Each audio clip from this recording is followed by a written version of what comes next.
আল্লাহর পয়গম্বর ইউসুফ আল্লাহর পয়গম্বর জুলাইখাকে ডাক দেয়া কই, জুলাইখা তোমার ভগবানের মুখ কাফর দিয়া ঢাকা যায় গো, কিন্তু আমি যেই মালিকের গোলামি করি ওই মালিকের চেহারা ডাকবার ক্ষমতা কারো নাই।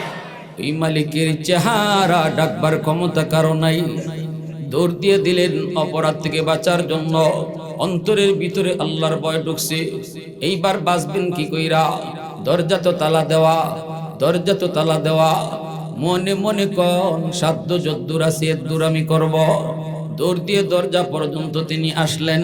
আল্লাহ পাক রব্বুল আলামিন কয়, এ বান্দা, গুনাহ থেকে বাঁচার জন্য তোমার সাধ্য যদ্দুর আছে এদ্দুর তুমি করো, বাকিটা তো করব আমি আল্লাহ।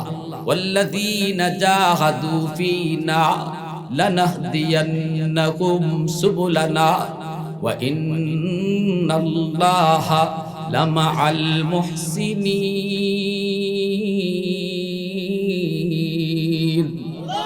আল্লাহ পাক কয় তুমি চেষ্টা করো গুনাহ থেকে বাঁচার। আমরা তো গুনাহ থেকে বাঁচার চেষ্টাও করি না। চেষ্টা করো গুনাহ থেকে বাঁচার, যতদূর সম্ভব এতদূর চেষ্টা করো। যেখানে গিয়ে তুমি পারতায় না এই জায়গা আমি তোমার জন্য সহজ করে দিমু। ইউসুফ পয়গম্বর দৌড় দিয়া দরজার কাছে চলে আসলেন। এত মোটা তালা, চাবি জুলেখার ফেস, এই তালার কাছে চলে আসলেন দৌড় দিয়া। আর মনে মনে কন, আল্লাহ তালা পর্যন্ত যাওয়া আমার কাম, আর তালা খুললা দেওয়া তুমি আল্লাহর কাম। মুহূর্তের ভিতরে আল্লাহ তালা কইলে দিলেন। ইউসুফ নবী আবার দৌড় দিয়ে দ্বিতীয় গেইটে, এই দ্বিতীয় গেইটের তালাও টাস করে খুলে গেল। আবার দৌড় দিয়ে তৃতীয় গেইটের কাছে, তৃতীয় গেইটের তালাও আল্লাহ টাস করে খুলে দিল। চতুর্থ, পঞ্চম, সপ্তম, 7টা গেইট পাড়ি দিয়ে যখন তিনি বের হয়ে আসবেন, জুলাইখার পিছনে জামাই কাপড় দিয়ে ধরল, এইভাবে ধরল, খামসা দিয়ে ধরল। তিনি এত দ্রুত যাইতেছিলেন, পাঞ্জাবি ছিঁড়ে গেল পিছন দিক দিয়া। মুহূর্তের ভিতরে জুলাইখার স্বামী সামনে হাজির। জুলাইখার স্বামী তো দেখিয়া অবাক। ইউসুফ ধরতেছে, পিছনে বউ। জুলাইখার স্বামী কয়, ব্যাপার কি, ঘটনা কি, এটা কি? অবাক। দুইজন তো আসামি দাঁড়ায় রইছে। জুলাইখার স্বামী কয়, কি হইছে? সাথে সাথে জুলাইখা, মহিলাদের ষড়যন্ত্র কত বড়। সাথে সাথে তার মুখ ফুটে গেছে আগে।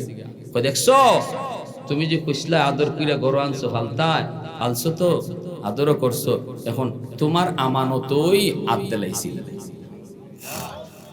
নাউজুবিল্লাহ। ইউসুফ নবী কয়, অসম্ভব, মিথ্যা কথা, মিথ্যা কথা আমি করি নাই। আমাকে উনি ঢুকাইছে, আমার সাথে অন্যায় করতে চাইছে। আল্লাহ আমাকে তার কুদরতে বাঁচাইছে, আমি বাঁচি নাই, আল্লাহ বাঁচাইছে। জুলাইখা কয়, মিছা কথা কয়, জামাইয়ের কাছে ভালো থাকবার লাগে, হ্যাঁ, মিছা কথা কয়। ইউসুফ নবী কয়, না আমি মিথ্যা বলি না। এখন জামাই কার কথা বিশ্বাস করব? একদিকে আদরের স্ত্রী, স্ত্রীর কথাটাই দেও তার বিশ্বাস আগে করতে হয়। এই অবস্থায় একটা দুধের বাচ্চায় সাক্ষী দিয়া বসলো। দুধের বাচ্চায় কয়, ও আজিজি মিসর, আমি তোমাকে বলি শুনো, পরামর্শ দেই শুনো, কে সত্য বলে কে মিথ্যা বলে তুমি বাইর করতে পারবা কেমনে? কয়, ইউসুফের জামা দেখো, পিছনে চিরা না সামনে চিরা। যদি সামনে চিরা হয় তাহলে বোঝা গেল ইউসুফ দোষী, আর যদি জামা পিছনে চিরা হয় বোঝা গেল জুলাইখা দোষী। হযরত ওমর ফারুক রাদিয়াল্লাহু তাআলা আনহু, অর্ধ পৃথিবীর বাদশাহ, রাতের অন্ধকারে তিনি তো বের হতেন মাঝে মাঝে ছদ্মবেশে, কখনো কখনো তিনি দিনেও বের হতেন। সমস্ত জনগণ ওমরকে চিনত না। বের হয়েছেন একটু পরীক্ষা করবেন যুবকদের কলিজায় আল্লাহর ভয় কেমন আছে। ওমর বের হলেন, মরুভূমি দিয়ে যান, দেখতে পেলেন একটা যুবক বকরি রাখালি করে, অনেকগুলা বকরি। ওমর যাইয়া নিজের পরিচয় না দিয়া বলেন, যুবক, একটা বকরি তুমি আমার কাছে বিক্রি করে ফেল। যুবক কয়, বকরির মালিক আমি না, বকরির মালিক হলেন অন্যজন, আমি মাত্র একজন রাখাল, তার কর্মচারী। অর্ধ পৃথিবীর বাদশা ওমর ডাক দিয়ে বলেন, যুবক, একটা বকরি যদি তুমি বিক্রি করে দাও, এতগুলা বকরির ভিতরে তোমার মালিক টের পাবে না। পরীক্ষা করতেছেন দেখি, লোভ দেখে। যুবক বলে, মুসাফির, আমার মালিক বড় তিনি চালাক, বের করার সময় তিনি গুন্না গুন্না গুন্না গুন্না বের করেন, একটা দুইটা তিনটা চারটা এভাবে বের করেন। আবার যখন ঢুকাইতে চান তখনও তিনি গুন্না গুন্না ঢুকান। একটা বকরি যদি কম হয় তাহলে ধরা পড়ব। ওমর আরো পরীক্ষা করে, এরে যুবক, যদি ওই বকরিটা কম পায় তখন তুমি বলবা কাদ আকালা হুদ্দি, তুমি বলবা বাঘে খেয়ে ফেলেছে, জঙ্গল থেকে একটা বাঘ এসে বকরিটা খেয়ে ফেলেছে। এই কথা বলা মাত্রই যুবক নীরব হয়ে গেল, নিস্তব্ধ হয়ে গেল, মাথাটা নিচের দিকে দিয়ে কি যেন ভাবতেছে। এরপরে ডাক দিয়া কই, মুসাফির, ঠিক তুমি বলেছ, যদি আমি বলি বাঘ খেয়ে ফেলেছে মালিক বিশ্বাস করবে, কারণ আমি জীবনে কোনোদিন মালিকের সাথে মিথ্যা বলি নাই। আমি যদি বলি বাঘ খেয়ে ফেলেছে, অবশ্যই আমার মালিক আমার কথাটা বিশ্বাস করে নিবে, বিন্দু পরিমাণ সন্দেহ করবে না। কিন্তু মুসাফির, তুমি কও, দুনিয়ার মালিককে যদি আমি মিথ্যা বলে বুঝ দিলাম, আসমানের মালিককে কোথায় রাখবো? আওয়াজ এত আসতে নি, সুবহানাল্লাহ। আরে একটু জোরে কও না, সুবহানাল্লাহ। যুবক বলতেছে, ফাআইনাল্লাহ ফাআইনাল্লাহ ফাআইনাল্লাহ, আমি দুনিয়ার মালিকরে বুঝ দিলাম, কিন্তু আমার আল্লাহরে আমি কোথায় রাখবো? তিনি তো রাতের অন্ধকারেও দেখেন, তিনি তো দরজা বন্ধ করলো তিনি দেখেন, পানির নিচে গেলেও তো তিনি দেখেন, মাটির নিচে গেলেও তো তিনি দেখেন। কেউ যা দেখে না দেখেন তো আমার আল্লাহ। অতএব আমি যদি মালিককে মিথ্যা বলে ধোঁকা দেই, তাহলে আমার মালিক হয়তো বিশ্বাস করবে। ফাআইনাল্লাহ বলেন, আমি আমার আল্লাহরে কোথায় রাখবো? এই কথাটা বলা মাত্রই হযরত উমরের চোখ দিয়ে দর দর করে পানি ঝরতে লাগলো। উমর টান দিয়া যুবককে বুকে জড়ায় কান্না করে, আয় আয় যুবক, আমার কলিজায় আয়, আমি মূলত তোরে পরীক্ষা করার জন্য এসেছি। আমি একজন সাধারণ মুসাফির নই, আমি অর্ধ পৃথিবীর বাদশা, খলিফাতুল মুসলিমিন, আমিরুল মুমিনিন ওমর। বের হয়েছি আমার রাজত্বের ভিতরে জনগণের অন্তরে আল্লাহর ভয় কেমন ঢুকছে, আল্লাহর ভয় কেমন আছে পরীক্ষা করার জন্য। বিশেষ করে যুব সমাজের কলিজায় আল্লাহর ভয় কেমন আছে। কারণ যুবক যদি আল্লাহর ভয় নিয়ে চলে, সমাজ সুন্দর হয়ে যাবে, দেশ সুন্দর হয়ে যাবে। আর যুবকদের যদি চরিত্র নষ্ট হয়, সমাজ নষ্ট হয়ে যাবে। আওয়াজ দিয়া বলেন ঠিক কিনা? এজন্য যুবকদের চরিত্র সুন্দর রাখার জন্য দায়িত্ব হলো এলাকার মুরব্বীদের। মুরব্বীরা যুবকদেরকে গাইডলাইন দিতে হবে, কোন পথে তারা দৌড় দিবে, কোন দিকে তারা যাবে।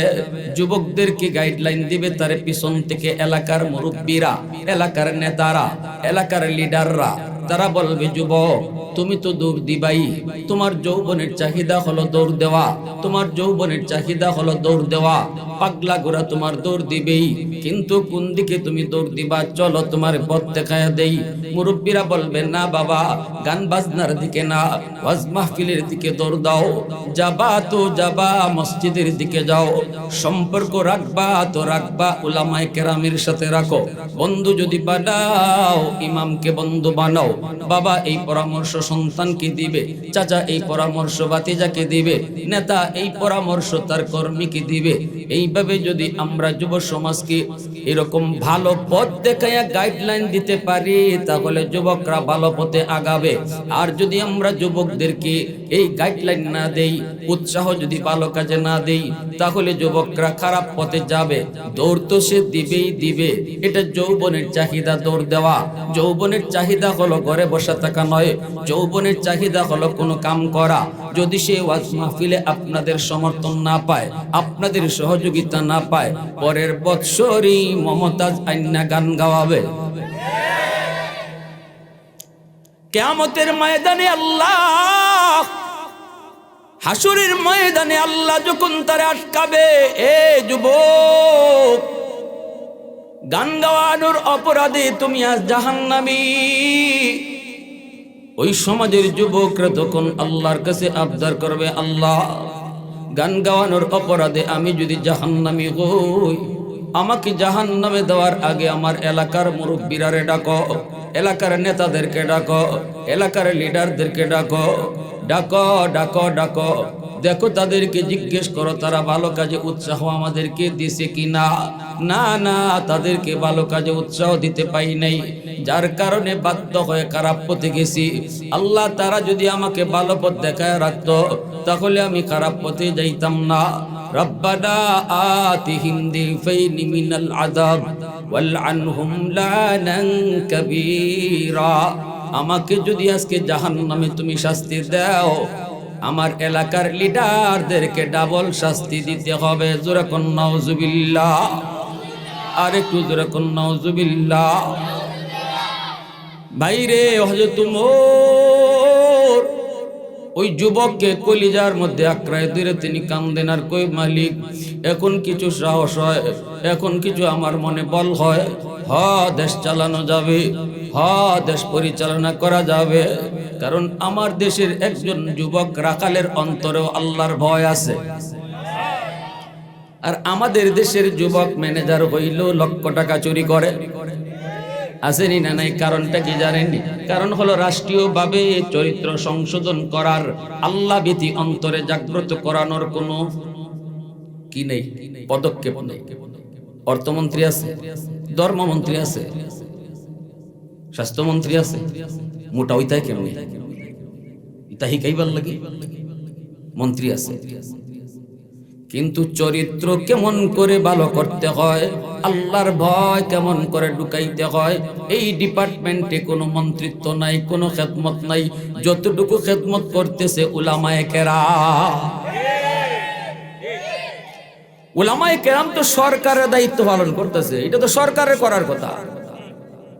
হযরত ওমর তো বাইরেছেন, প্রধানমন্ত্রী হইয়া, বাদশাহ হইয়া, প্রেসিডেন্ট হইয়া খোঁজ নিছেন, জিখে আল্লাহর ভয় কি পরিমাণ আছে। কিন্তু না, উলামায়ে কেরাম যে এতটুকু উপকার করতেছে দেশের, সরকারের এই কৃতজ্ঞতা কোন সরকারের কাছেই নাই, বরং উলামায়ে কেরাম এখানে বাস দেওয়ান যায়। কে লাগে বাস দিবা আপনি? উলামায়ে কেরাম কিতা করছে? চুরি করছে, ডাকাতি করছে, গম খাইছে। উলামায়ে কেরাম দেশের কি ক্ষতিটা করছে? কত কোটি টাকা চুরি করে উলামায়ে কেরাম খাইছে? কোন আলেমে অন্য দেশে কোটি কোটি টাকা পাচার করছে? তোমরাই কলমের খোঁচায় কোটি কোটি টাকা দেশ থেকে বিদেশে পাচার করো। উলামায়ে কেরাম না, উলামায়ে কেরাম দেশ ও জাতির কল্যাণে আর উপকারে দিন নাই রাত নাই মেহনত করতেছে।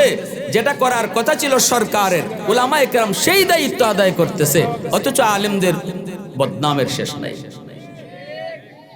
এজন্য আমার ভাইরা, বন্ধুরা, যুবক, হযরত ওমর শুকরিয়া আদায় করেন।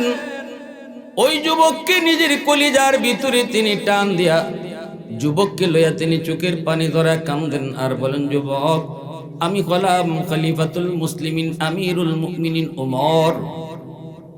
হযরত ওমর ফারুক রাদিয়াল্লাহু তাআলা আনহুর সামনে কেউ যদি কখনো অন্যায় করত, সাথে সাথে তার কলিজায় ভয় শুরু হয়ে যাইত। কারণ ওমর নরম নাকি গরম?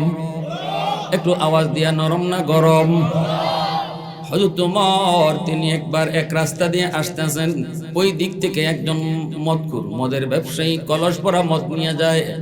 মদের ব্যবসায়ী কে, আল্লাহ, ও আল্লাহ, বাজারে যাইতেছি কলস ভরা মদ, কিন্তু ডর লাগে।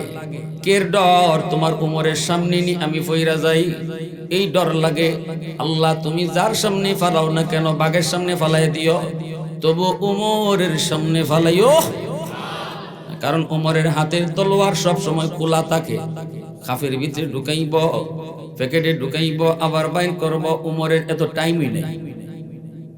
যেখানে যে জায়গা তলোয়ার লাগানি লাগে এখানেও যাতে নগদে হয়ে যায়, এই জন্য তলোয়ার থাকে সবসময় খোলা। আল্লাহ রসুল কই উমরের তলোয়ার দেখলে শয়তান ইবাই থেকে হিবাই যায়। শয়তানে মনে করে আল্লাহ রসুল সাল্লাল্লাহু আলাইহি ওয়াসাল্লাম বলে সবার সাথে শয়তান আছে, আমার উমরের সাথে শয়তান নাই।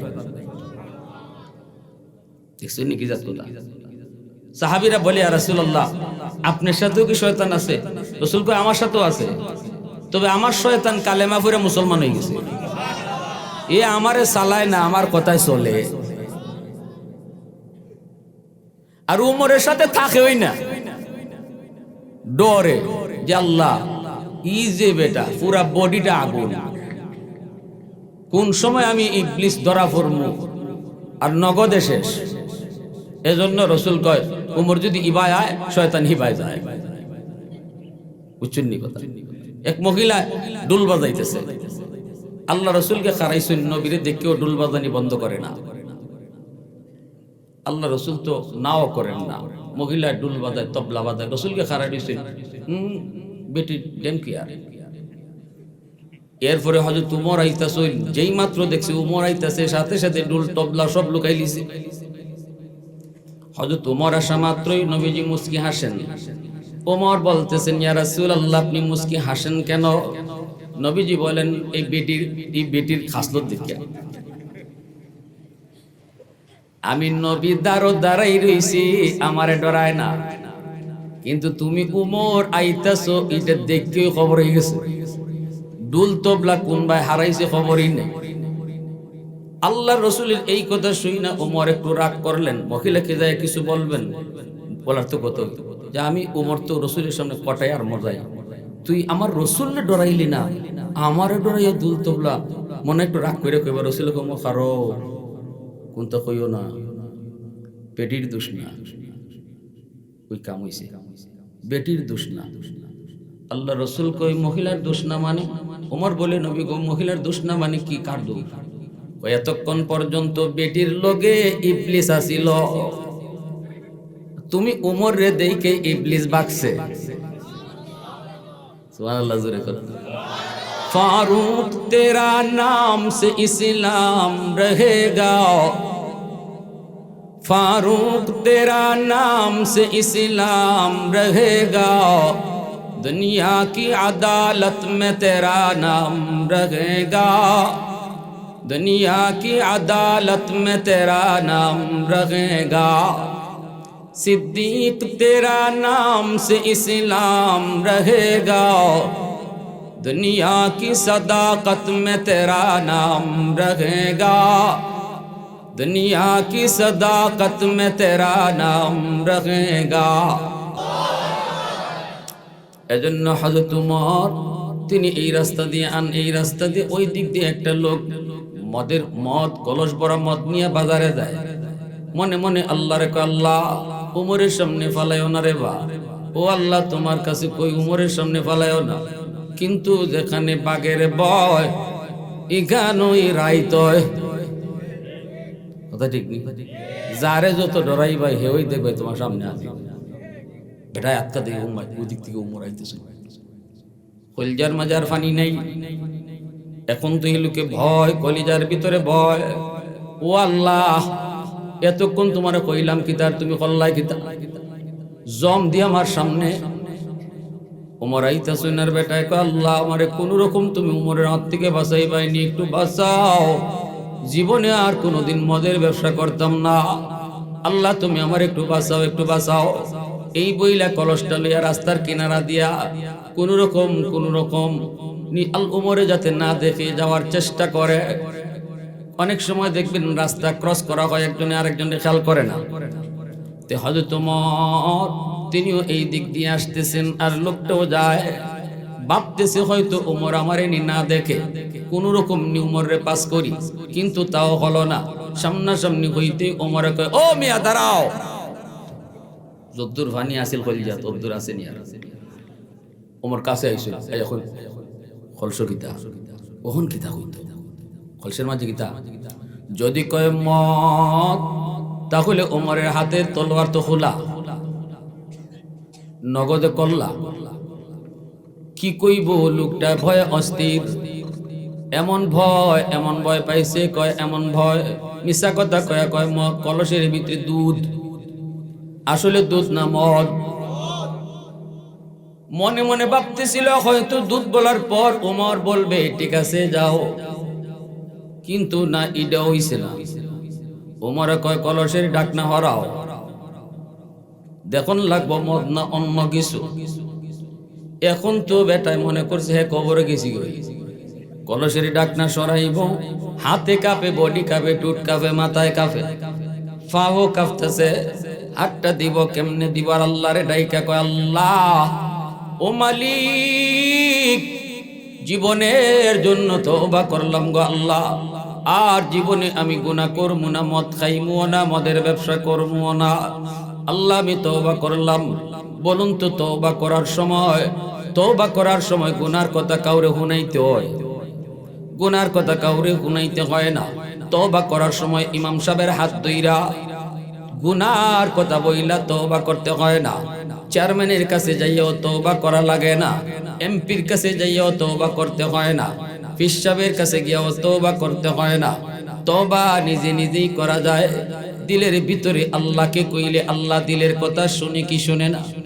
আল্লাহু আলিমুম বিদাতিস সুদূর,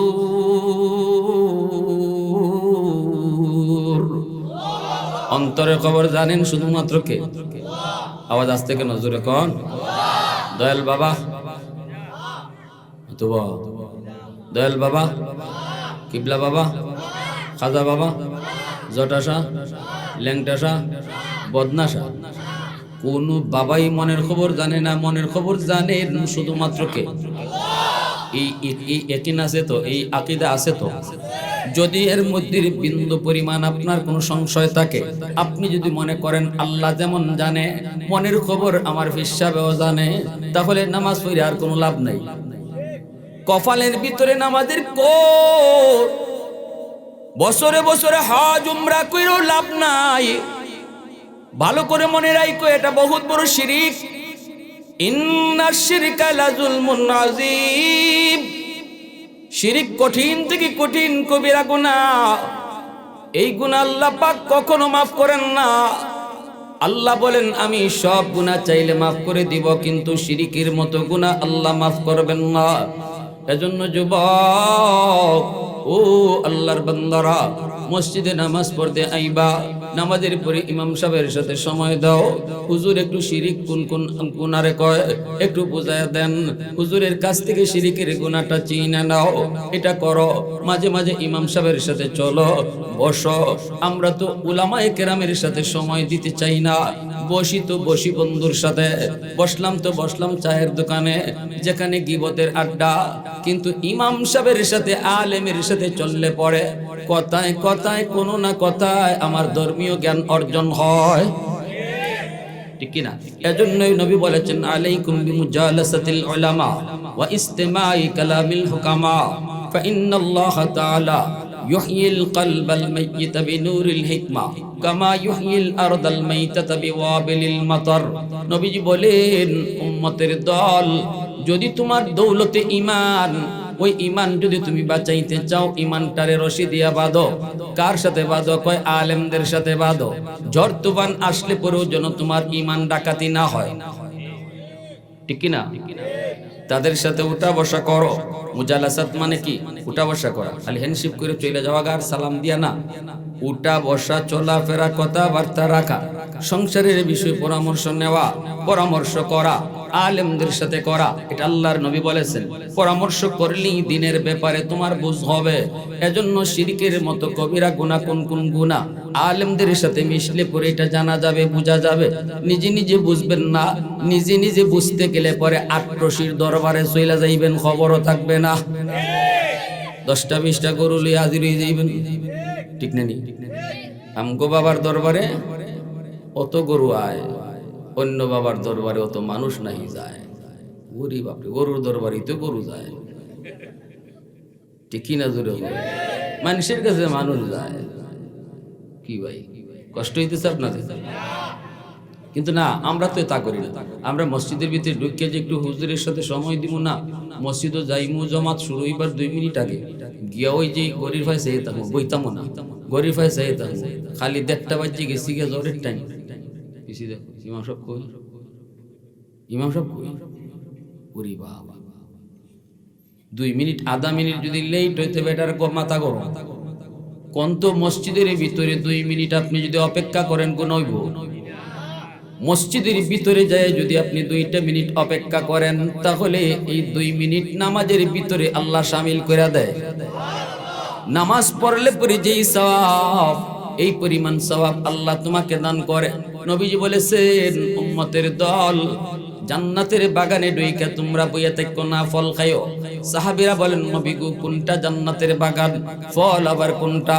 নবী কয়, মসজিদ হলো জান্নাতের বাগান, আর ফল হলো বসে বসে সুবহানাল্লাহ, আলহামদুলিল্লাহ, আল্লাহু আকবার জিকির করা হলো জান্নাতি ফল খাওয়া। আমরা তো ফল খাওয়ার তালে না, আমরা আছি গরিব টাইম দেখার তালে, ঠিক না? এখনো সৌদি আরবে আমার নবীর জমানার এই প্রথা চালু আছে। মক্কা মদিনায় এখনো নামাজের টাইম নির্ধারণ নাই। জোহরের টাইম কোন টাইমে ইমাম সাহেব নামাজে দাঁড়াইব এটা ক্যালেন্ডারের মধ্যে লেখা নাই। আসরের নামাজের টাইম কখন ক্যালেন্ডারে লেখা নাই। ক্যালেন্ডারের ভিতরে লেখা আছে আসরের আজান কখন হইব, জোহরের আজান কখন হইব, কোন নামাজ কখন খারাইব। আমাগো বাঙালিরা মাঝে মাঝে গিয়া কয়, এই আজানের টাইম তো দেখলাম, নামাজ দাঁড়াইব কোন সময়? কারণ বেটায় তো সারা জীবন ইমাম সাহেব খুঁজে অভ্যাস নেই। হুজুর টাইম তো হয়ে গেছি, কই জমাতের টাইম তো হয় না। ঘটনা হইল, রাসূলের যুগের যে নিয়ম ছিল, জামাত দাঁড়াইব ইমাম যখন আইব তখন, কোনো টাইম নাই। আপনি আজান হইছে মসজিদে আইতা, আর কোনো মাত নাই। আজান হইছে মসজিদে চলে আসতা। আজান তো মুয়াজ্জিনে ডাকে না, 5 ওয়াক্ত আজান আল্লাহ নিজে তোমারে ডাকে, আল্লাহ ডাকে। এজন্য আল্লাহ কইছিল, বন্ধু 5 ওয়াক্ত নামাজ লইই যাওগা, কষ্টই তো না উম্মতের লাগে, আর কমায়া লাভ নাই। তবে এতটুকু তোমার আশা দিই, তোমার উম্মতের নামাজ পড়ানির জিম্মাদারি আমি আল্লাহ নিয়ে নিলাম। আমি ডাক্কা ডাক্কা তোমার উম্মতের নামাজ পড়াইয়া নিব। অতীতের কোন উম্মতকে নামাজ পড়ানির লাগি আজানের কোনো ব্যবস্থা ছিল না, টাইম জানা থাকতো, আইতো এরা মসজিদ।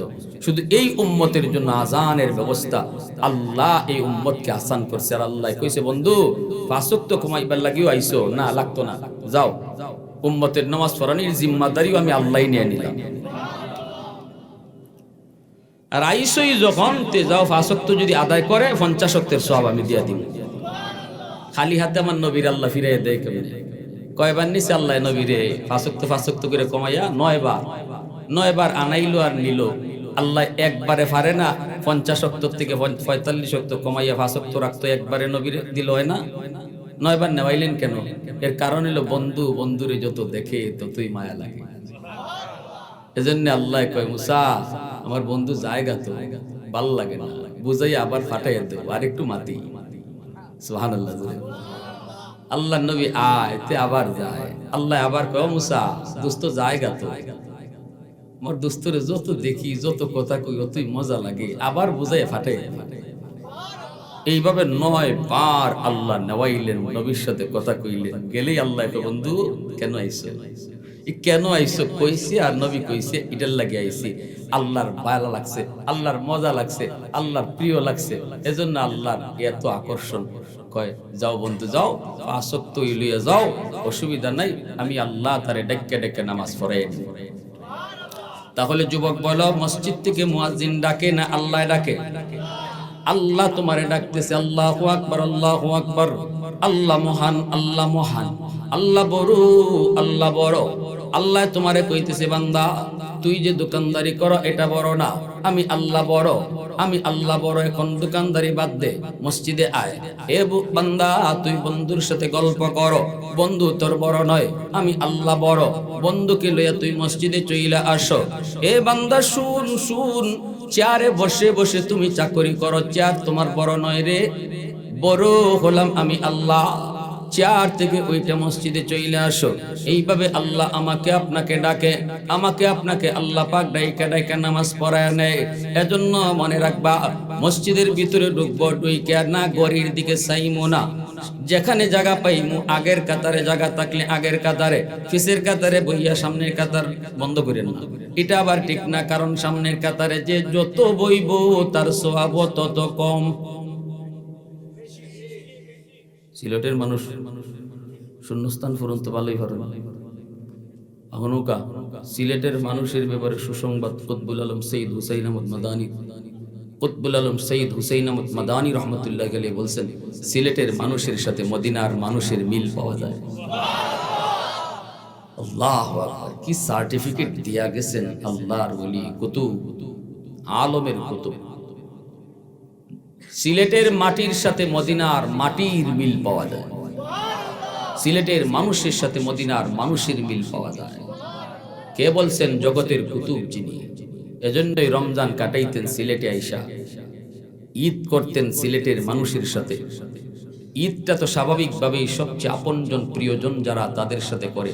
কুতবুল আলম শাইখুল ইসলাম হুসাইন আহমদ মাদানী সিলেটের মানুষকে নিজের পরিবারের মানুষের চেয়েও বেশি আপন জানতেন। এজন্য শিরিক বহুত বড় কবিরা গুনাহ। মনের খবর জানেন কে? আর একটু জোরে বলেন, মনের খবর জানেন কে? এই যে এই লোকটাই কইতেছে, আল্লাহ ও মালিক, তওবা করলাম, আর জীবনে মদের ব্যবসা করবো না। আজকের মতো তুমি আমাকে উমরের হাত থেকে আল্লাহ তুমি আমাকে বাঁচাও। এই মনের কথাটা কেউ শুনলো না, কেউ জানলো না।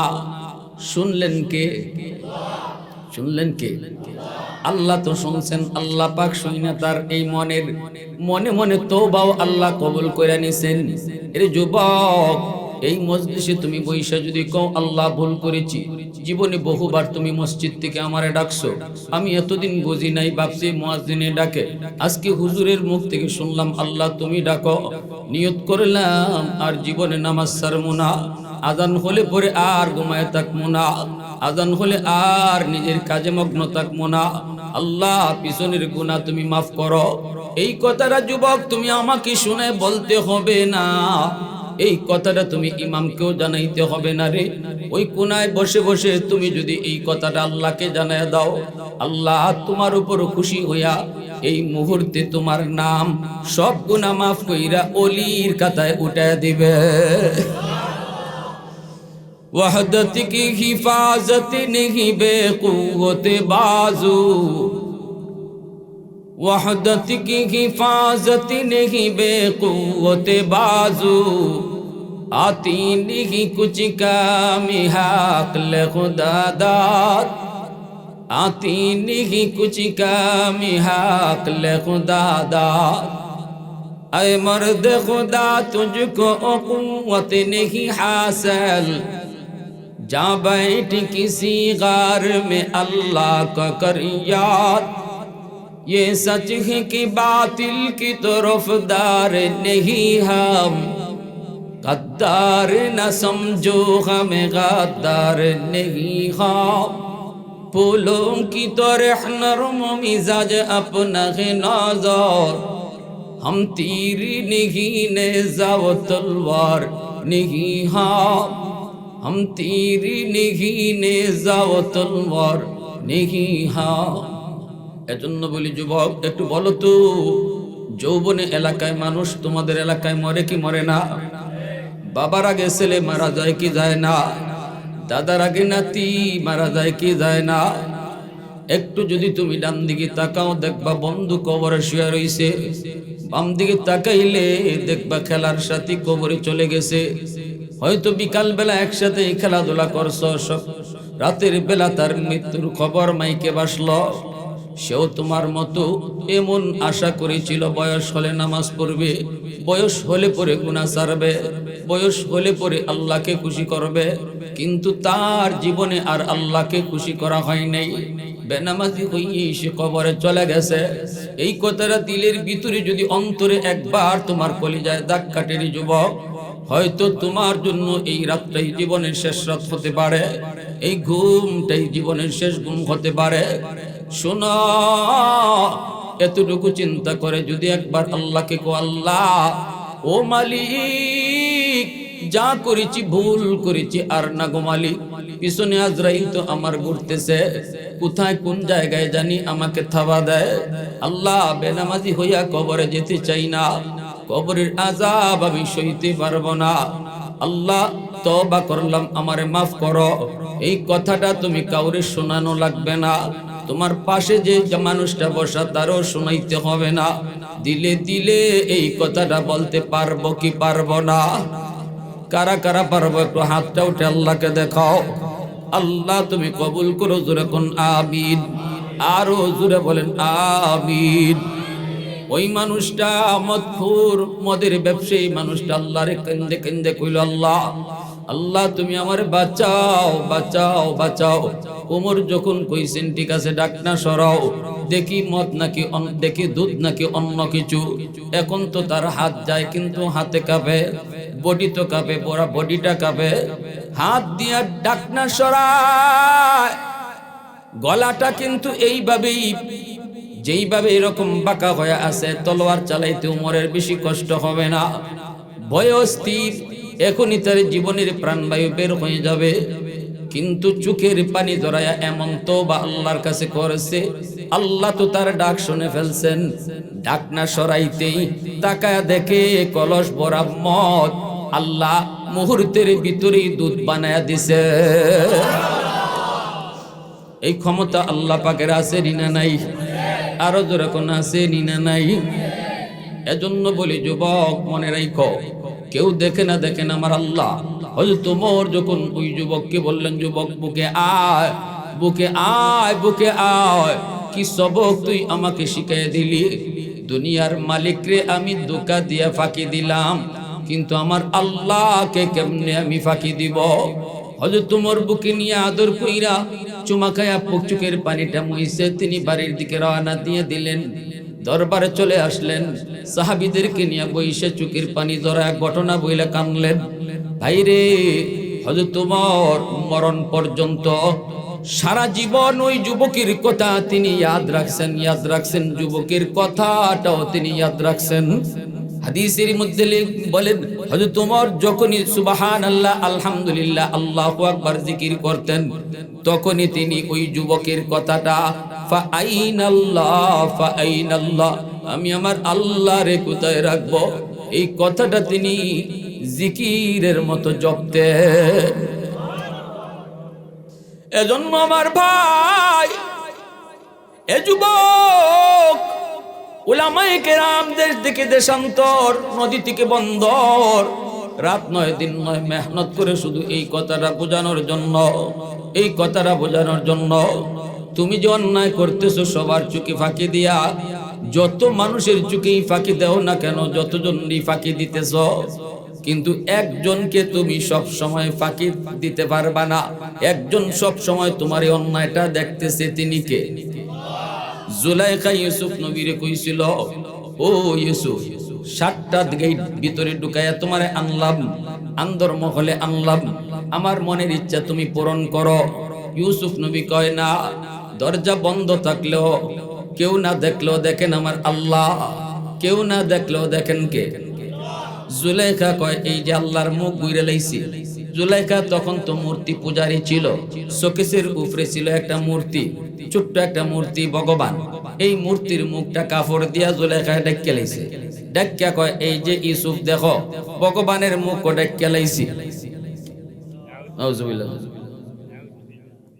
আল্লাহর পয়গম্বর ইউসুফ, আল্লাহর পয়গম্বর জুলাইখাকে ডাক দেয়া কই, জুলাইখা, তোমার ভগবানের মুখ কাপড় দিয়া ঢাকা যায় গো, কিন্তু আমি যেই মালিকের গোলামি করি, ওই মালিকের চেহারা ডাকবার ক্ষমতা কারো? ওই মালিকের চেহারা ডাকবার ক্ষমতা কারো নাই। দৌড় দিয়ে দিলেন অপরাধ থেকে বাঁচার জন্য। অন্তরের ভিতরে আল্লাহর ভয় ঢুকছে, এইবার বাঁচবেন কি কইরা? দরজা তো তালা দেওয়া, দরজা তো তালা দেওয়া। মনে মনে কোন সাধ্য যদ্দুর আছে এদ্দুর আমি করব। দৌড় দিয়ে দরজা পর্যন্ত তিনি আসলেন। আল্লাহ পাক রব্বুল আলামিন কয়, এ বান্দা, গুনাহ থেকে বাঁচার জন্য তোমার সাধ্য যদ্দূর আছে এতদূর তুমি করো, বাকিটা তো করব আমি আল্লাহ। ওয়াল্লাযীনা জাহাদু ফীনা লানাহদিয়ান্নাহুম সুবুলানা ওয়া ইন্নাল্লাহা লামাআল মুহসিনিন।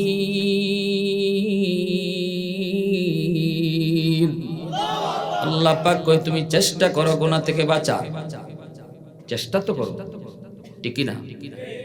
আমরা তো গুনাহ থেকে বাঁচার চেষ্টাও করি না। চেষ্টা করো গুনাহ থেকে বাঁচার, যতদূর সম্ভব এতদূর চেষ্টা করো। যেখানে গিয়ে তুমি পারতায় না, এই জায়গা আমি তোমার জন্য সহজ করে দিমু। ইউসুফ পয়গম্বর দৌড় দিয়া দরজার কাছে চলে আসলেন। এত মোটা তালা, চাবি জুলেখার ফেস, এই তালার কাছে চলে আসলেন দৌড় দিয়া। আর মনে মনে কন, আল্লাহ তালা পর্যন্ত যাওয়া আমার কাম, আর তালা খুললা দেওয়া তুমি আল্লাহর কাম। মুহূর্তের ভিতরে আল্লাহ তালা কইলে দিলেন। ইউসুফ নবী আবার দৌড় দিয়ে দ্বিতীয় গেইটে, এই দ্বিতীয় গেইটের তালাও টাস করে খুলে গেল। আবার দৌড় দিয়ে তৃতীয় গেইটের কাছে, তৃতীয় গেইটের তালাও আল্লাহ টাস করে খুলে দিল। চতুর্থ, পঞ্চম, সপ্তম, 7টা গেইট পাড়ি দিয়ে যখন তিনি বের হয়ে আসবেন, জুলাইখার পিছনে জামাই কাপড় দিয়ে ধরলো, এইভাবে ধরলো, খামসা দিয়ে ধরলো। তিনি এত দ্রুত যাইতেছিলেন, পাঞ্জাবি ছিঁড়ে গেল পিছন দিক দিয়া। মুহূর্তের ভিতরে জুলেখার স্বামী সামনে হাজির। জুলেখার স্বামী তো দেখে অবাক, ইউসুফ ধরতেছে, পিছনে বউ। জুলেখার স্বামী কয়, ব্যাপার কি, ঘটনা কি, এটা কি? অবাক, দুইজন তো আসামি দাঁড়ায় রইছে। জুলেখার স্বামী কয়, কি হইছে? সাথে সাথে জুলেখা, মহিলাদের ষড়যন্ত্র কত বড়, সাথে সাথে তার মুখ ফুটে গেছে আগে। কয়, দেখছো তুমি যে কইসলা আদর কইরা ঘর আনছো, হালতায় আলছো তো, আদরও করছো, এখন তোমার আমানতই আবদালাইছিল। নাউজুবিল্লাহ। ইউসুফ নবী কয়, অসম্ভব, মিথ্যা কথা, মিথ্যা কথা আমি করি নাই। আমাকে উনি ঢুকাইছে, আমার সাথে অন্যায় করতে চাইছে। আল্লাহ আমাকে তার কুদরতে বাঁচাইছে, আমি বাঁচি নাই, আল্লাহ বাঁচাইছে। জুলেখা কয়, মিছা কথা কয়, জামাইয়ের কাছে ভালো থাকবার লাগে, হ্যাঁ, মিছা কথা কয়। ইউসুফ নবী কয়, না, আমি মিথ্যা বলি না। এখন জামাই কার কথা বিশ্বাস করব? একদিকে আদরের স্ত্রী, স্ত্রীর কথাটাই দেও তার বিশ্বাস আগে করতে হয়। এই অবস্থায় একটা দুধের বাচ্চায় সাক্ষী দিয়া বসলো। দুধের বাচ্চায় কয়, ও আজিজি মিসর, আমি তোমাকে বলি শুনো, পরামর্শ দেই শুনো, কে সত্য বলে কে মিথ্যা বলে তুমি বাইর করতে পারবা কেমনে? কয়, ইউসুফের জামা দেখো, পিছনে চিরা না সামনে চিরা? যদি সামনে চিরা হয় তাহলে বোঝা গেল ইউসুফ দোষী, আর যদি জামা পিছনে চিরা হয় বোঝা গেল জুলেখা দোষী। জুলেখা টান দিছে, ইউসুফ তাড়াতাড়ি আইছে। কয়, কথা তো ঠিক। এইবার তালাশ করে দেখে ইউসুফ নবীর পিছনে জামা চিরা। সাক্ষী দিল কেডায়? দুধের বাচ্চা। সাক্ষী দিছে কেডায়? দুধের বাচ্চা কথা কইতে পারে, আল্লাহ কথা কইছে। দুধের বাচ্চারে দিয়ে আল্লাহ কথা কইছে, একদম নবীরে নির্দোষ বানাইবার লাগে। দুধের বাচ্চায় এটাও পারত কইতো যে না, ইউসুফ সত্য কয় আর জুলেখা মিথ্যা কয়। আল্লাহ এইভাবেও কইছে না, এইভাবেও কইছে না, এমন একটা থিওরি বইলে দিছে যে থিওরিতে বাদশায় এই জুলেখার স্বামী আজিজি মিসরে এই থিওরি মতো আগাইয়া সে নিজেই বাইর করে লিছে, কেলায় মিসা কয়, কেলায় হাসা কয়। নবী যখন তিনি অর্থমন্ত্রী হলেন, দেশে দুর্ভিক্ষ, 7 বছর দুর্ভিক্ষ গেল। মানুষজন বিভিন্ন দেশ থেকে আইছে খানা নেওয়ার জন্য মিশর। ইউসুফ নবী তিনি অর্থমন্ত্রী, খাদ্যমন্ত্রী, তিনি খাদ্য বন্টন করে দিতেছেন। অভাবী মানুষ, জনগণের মধ্যে তিনি 1 কেজি 2 কেজি করে দিতেছেন, একজনে 1 কেজি পাইব, দিতেছেন, লাইন ধরছে, সবাই তো নিতেছে। একজন যুবক আইসা কয়, আমারে 5 কেজি দাও। ইউসুফ নবী কয়, সবাই নেই 1 কেজি, তোমারে দিমু 5 কেজি কেমনে? কয়তে 10 কেজি দাও। কইডি কি কই, সবাই নেই 1 কেজি, 10 কেজি কেমনে? কয়তে 20 কেজি দিবি। ইউসুফ নবী বলছেন, আরে ভাই তুমি তো কও, এটা কি কইতেছ? কয় নবী গো, আপনি যদি আমার পরিচয় জানেন তাহলে 20 কেজি 40 কেজি না, পুরা গুদামই আমারে দেলাইবে। কি তোমার পরিচয়? কয় নবী গো, মনে পড়েনি আজ থেকে 15 বছর আগে আপনি জুলাইখার ষড়যন্ত্রের শিকার হয়েছিলেন, আর ওই ষড়যন্ত্র থেকে একটা শিশু বাচ্চার সাক্ষীর দ্বারা আপনি মুক্ত হয়েছিলেন, নির্দোষ প্রমাণ হয়েছিলেন। মনে পড়েনি ওই শিশু বাচ্চাটার কথা? ইউসুফ নবী কয়, মনে পড়ছে। কয় আমি ওই দিনের শিশু, আজকের যুবক। আর একটু আস্তে কইবেন সুবহানাল্লাহ। ইউসুফ নবী সাথে সাথে বুকের সাথে বুক মিলায় কান্দে, কপালে চুমুকায়, আয় ভাই আমার বুকে আয়, আয় আমার বুকে আয়, যা তোরে গুদাম ফ্রি করে দিলাম, যা মন চায় তুমি লয়ে যাও। আল্লাহ পাক কয়, ইউসুফ একবার শুধু তোমার পক্ষে সাক্ষী দেওয়ায় তারে গুদাম ফ্রি করে দিলাইছো। মনে রাখো আমার নবীর উম্মত আসতেছে ভবিষ্যতে, এদেরকে দৈনিক 5 বার আমি আল্লাহ ডাকবো মসজিদ থেকে। যদি 5 বার আইয়া আমি আল্লাহরে সাক্ষী দেয়, তাহলে বলো আমি তার জন্য জান্নাতের গুদাম কেমনে ওপেন করবো? আর জোরে সুবহানাল্লাহ। একবারের সাক্ষীতেই যদি তুমি এত খুশি, আমার নবীর উম্মত যদি 5 বার আমারে সাক্ষী দেয়, আমি আল্লাহ তার উপরে কত খুশি। সুবহানাল্লাহ। তাহলে নামাজ পড়ার দরকার আসেনি না নাই? যুবক একটু বলো, নামাজ পড়ার দরকার আসেনি না নাই? বেনামাজি হইয়া কবরে যাও না, বেনামাজি হইয়া কবরে যাও। আল্লাহ বলে, ইল্লাল্লাযীনা আমানু ওয়া আমিলুস সালিহাত ফালাহুম আজরুন গায়রু মামনুন। আল্লাহ বলে, শোনো, যেই বয়সে তোমার গায়ে শক্তি থাকবে, এই বয়সে যদি তুমি 5 ওয়াক্ত নামাজ মসজিদে গিয়ে পড়ো, শক্তি যতদিন আসিল এতদিন মসজিদে নামাজ পড়ছো। যেই বয়সে গায়ে শক্তি থাকতো না, ঘরে নামাজ পড়বায়, মসজিদে যাওয়ার সাহসই নেই, আমি আল্লাহ তোমাকে ঘরে নামাজ পড়লো মসজিদে জমাতের সওয়াব দান করব। এই কথা আল্লাহ পবিত্র কোরআনের সূরা 3-এ 4টা কসম খেয়ে কইছে, ওয়াত-তিন ওয়াজ-যাইতুন ওয়া তুরি সিনিন ওয়া হাদাল বালাদিল আমিন। 3-এর কসম, যাইতুনের কসম, তুর পাহাড়ের কসম, মক্কা নগরের কসম। আল্লাহ বলে, শোনো বান্দা বান্দি, এত মায়া কইরা, এত আদর কইরা, এত সুন্দর করে, এত সম্মানী বানায়া তোমাদেরকে মানাইলাম। বৃদ্ধ বয়সে তুমি যখন উপনীত হও, কেউ তোমারে দাম দিতে চাইবে না। নিজের ময়লাটা নিজের চোখে তুমি দেখবা না। না না, কামড় দিয়া খাওয়ার মতো দাঁত তোমার থাকবে না। ওই বয়সটাতে বউ তোমারও ঠিক মতো দাম দিবে না, সন্তানও তোমাকে দাম দিবে না, এলাকার মানুষও তোমাকে দাম দিবে না। বলবে, মিয়া এত লম্বা কথা কইও না, যৌবনে অনেক হাউক দিছ, এখন তো বুড়া হয়ে গেছো, কবরে এক পা চলে গেছে বউ। এইভাবে তোমারে কেউ হয়তো দাম দিবে না। কিন্তু বান্দারে, যৌবনে যদি তুই আমার গোলামি করে থাকো, যৌবনে যদি আমি আল্লাহর ভয় অন্তরে নিয়ে চলো, ওই বৃদ্ধ বয়সে কেউ যখন তোমারে দাম দিবে না, আমি আল্লাহ তোমাকে দামি বানায়া দিব। ঘরে নামাজ পড়বা, সওয়াব উঠায় দেওয়া হবে মসজিদের। কোরআন তেলাওয়াত করতে পারবা না, চোখে তোমার পাওয়ার নাই, কারণ পাওয়ার আমি আল্লাহ কেড়ে নিয়েছি। যৌবনে তুমি তাহা কোরআন পড়ছো, ফজরের পরও কোরআন পড়ছো, মাগরিবের পরে পড়ছো, দিনে একবার না একবার তুমি কোরআন তেলাওয়াত করছো। এখন তোমার চোখে পাওয়ার নাই, কোরআন তেলাওয়াত করতে পারো না। আফসোস করো বান্দা, আফসোস করো না রে বান্দা, আফসোস কইরো না। যৌবনে কোরআন তেলাওয়াতের সওয়াব তোমার আমল নামায় জারি রাখবো। তাহাজ্জুদের নামাজ পড়েছো, এখন পড়তে পারো না, গায়ে তোমার শক্তি নাই, ঘুমায় রইছো, আফসোস করো, আল্লাহ পারি না, পারি না। নিয়মিত তাহাজ্জুদ পড়তাম, এখন তো পারি না, গায়ে শক্তি নাই। আল্লাহ ফেরেশতাদেরকে কি বলে শুনেন? আল্লাহ কই, ফেরেশতারা শুন, আমার বান্দার গায়ের শক্তি নিজে নিজে পাইছে না আমি আল্লাহ নিছি। ফেরেশতারা কইব, আল্লাহ তুমি তো তার শক্তি কাইরা নিছো। কেউ তো বুড়া হইতো চায় না, সবাই তো জওয়ান হই থাকতো চায়, ঠিক না? আল্লাহ পাক কয়, সেও জওয়ান থাকতে চাইছে, আমি তারে বুড়া বানাইছি।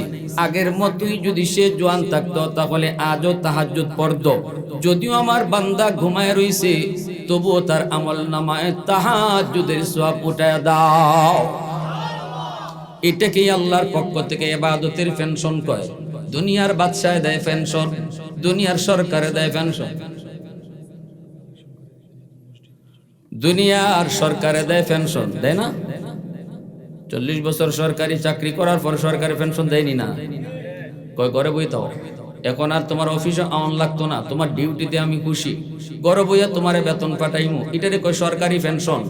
আসেননি পেনশন পড়াই গেল, অর্জন আসেননি পেনশন? আলহামদুলিল্লাহ পেনশন, পেনশনটা মজা না? ঘরে বই দিছি, ডিউটি করি না, সরকারের বেতন দিতেছে, এটা মজা না? নিয়ে আল্লাহ কয় দুনিয়ার বাদশায় যদি তোমরা পেনশন দিতে পারে, তে আমি আল্লাহ তো বাদশার বাদশা, সরকারের সরকার, আল্লাহ পেনশন দিব। যৌবনে যদি ঠিক মতো আল্লাহর ইবাদত করো, বুড়া বয়সে বুড়া হওয়ার কারণে যদি ওই ইবাদত এইভাবে না পারো, আল্লাহ তোমাকে যৌবনের সুন্দর ইবাদতের সওয়াবটা ঘরে বসাইয়া দান করব। ঘরে বসাই আল্লাহ সুন্দর ইবাদতের সওয়াবটা দান করব। বৃদ্ধ বয়সে হয়তো কোনো রকম পড়তেছো, রুকু হইতেছে না, রুকু থেকে খাড়া হইতে পারো না, রক সিরে জায়গা, সেজদায় গেছো, মাথার বার ওই জায়গা তুলতে পারো না, কোন রকম সেজদাটা দিতেছো, আল্লাহ সব দেখতেছে। এরপর আল্লাহ বান্দারে যৌবনে যে সুন্দর করে নামাজ পড়ছিলে ওই সওয়াবটাই তোর আমল নামায় দান করব। তাহলে যৌবনের ইবাদতের দাম আছে না নাই? মসজিদ কার ঘর? জোরে বলেন কার ঘর? আল্লাহর ঘর মসজিদ।